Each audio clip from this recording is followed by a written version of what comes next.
आज शाह सनाम सिंह चौक पे जो अपने जगदम्बे पेपर मिल है उसके पास में झुग्गी बस्ती है, सिंगी काट मोहल्ला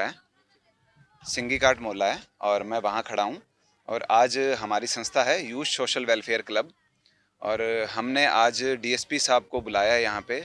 और हमने आज क्या किया कि जो यहाँ पे गरीब बच्चे हैं, वंचित बच्चे हैं, उनको स्टेशनरी और जुराबे बांटने का काम किया। गर्म जुराबे बांटने हैं क्योंकि सर्दी ज़्यादा है और बच्चे नंगे पैर रहते हैं, तो उनको गर्म जुराबे बांट रहे हैं। और साथ ही साथ स्टेशनरी का भी वितरण कर रहे हैं भी, ताकि ये बच्चे जो पढ़ रहे हैं कुछ यहाँ पे, जैसे ओपन शेल्टर होम चलाते हैं मनीष खोखा जी, वो बच्चों को पढ़ाते भी हैं, तो वो उनके थ्रू हमने यहाँ पे जैसे स्टेशनरी का वितरण किया है कि स्टेशनरी यहाँ पे दे बच्चों को ताकि वो पढ़ सके ढंग से। जी, हमारी संस्था सामाजिक कार्यों से जुड़ी हुई है, जिसमें आप पौधारोपण भी कह सकते हैं कि पौधारोपण का कार्य भी करते रहते हैं। हमने पिछले 1.5 साल के अंदर संस्था के थ्रू 2000 के आसपास पेड़ लगाए हैं शहर के अंदर और 1000 फूलों वाले पौधे लगाए हैं। इसके साथ ही हमारी संस्था ने गर्म टोपियों का वितरण, गर्म वस्त्र वितरण और साथ ही साथ भोजन वितरण करती रहती है गरीब बच्चों को। और इसके साथ जैसे संस्था सामाजिक कार्य और भी जो भी होते हैं तो उसके अंदर भी हम सहयोग करते रहते हैं। हमारी संस्था में इस समय 30 से 35 लोग जुड़े हुए हैं जो कि लगभग हर कार्यक्रम में हमारे साथ देते हैं और साथ आते हैं। इसके अलावा पर्यावरण संरक्षण के ऊपर भी हमारी संस्था काम कर रही है। हम लोगों को इको ब्रिक्स बनाने के लिए प्रेरित कर रहे हैं, प्लास्टिक, पेड़ और पानी के बचाव के लिए, कि प्लास्टिक सिंगल यूज़ वाला ना यूज़ किया जाए और पानी का अधिक से अधिक बचाव किया जाए। और साथ ही पर्यावरण को स्वच्छ बनाने के ऊपर भी हमारी संस्था मुहिम चला रही है। आज दरअसल बच्चे हैं भगवान, समझो ना इन्हें नादान। यूनिसेफ द्वारा सन 1994 के अंदर भारत सरकार द्वारा आईसीपीएस की परियोजना लाई गई, जिसके तहत प्रत्येक राज्य के अंदर जिला बाल संरक्षण इकाई यानी बाल संरक्षण के तहत 4 गृह खोलने का प्रावधान रखा गया है।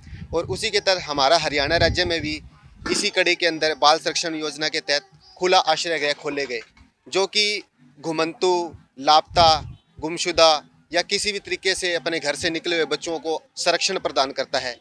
इसी योजना के तहत सिरसा शहर में भी बाल भवन के द्वारा और जिला बाल संरक्षण इकाई की देखरेख के अंदर एक खुला आश्रय गृह स्थापित है, जो कि स्लम एरिया में जाकर बच्चों को, उनके अभिभावकों को, उनकी हर तरीके की मदद करता है और उन्हें शिक्षा और खाद्य सामग्री का प्रबंध करवाता है।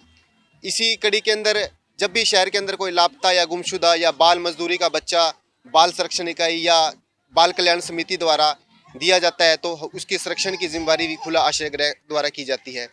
अभी जब से कोरोना काल चल रहा है, तो ये जो हमारा कार्य है यथास्थिति के अंदर है और कोरोना काल के कारण कुछ जो बाल गृह की गतिविधियां थी वो रुक चुकी थी। इसलिए हमने अपने स्तर पर एसडीएम साहब से बात कर उनसे ये कहा कि हमारी गतिविधियां ना रुके और हम स्लम एरिया में जाकर बच्चों को उनकी पाठ्य सामग्री उन्हें वितरित करें और जहाँ तक भी हो सामाजिक संस्थाओं का सहयोग लेकर उन्हें खाद्य सामग्री भी वितरण करें।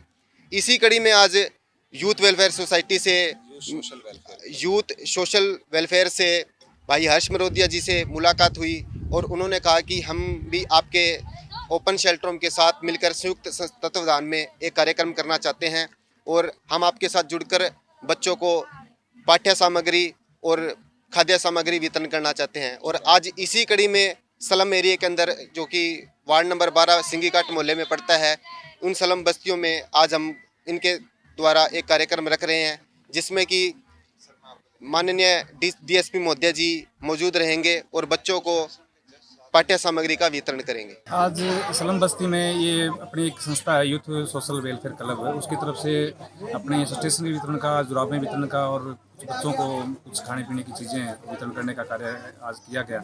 डीएसपी जगदीश जी जोशी के उसके अध्यक्षता में ये कार्यक्रम किया। उनको एज ए गेस्ट बुला के हमने बच्चों को ये सहयोग स्टेशनरी के रूप में, ये आज एक संस्था यहाँ स्लम बस्ती में बच्चों को पढ़ाने का काम करती है। काफ़ी सारे बच्चे आप देख ही रहे हैं, इसके अंदर करीब 60-70-80 बच्चे के करीब बच्चे इकट्ठे हुए हैं। उन बच्चों को ये स्टेशनरी वितरण में सहयोग करके ये संस्था चाहती है कि बच्चे आगे बढ़ें और पढ़ें और कुछ बनें।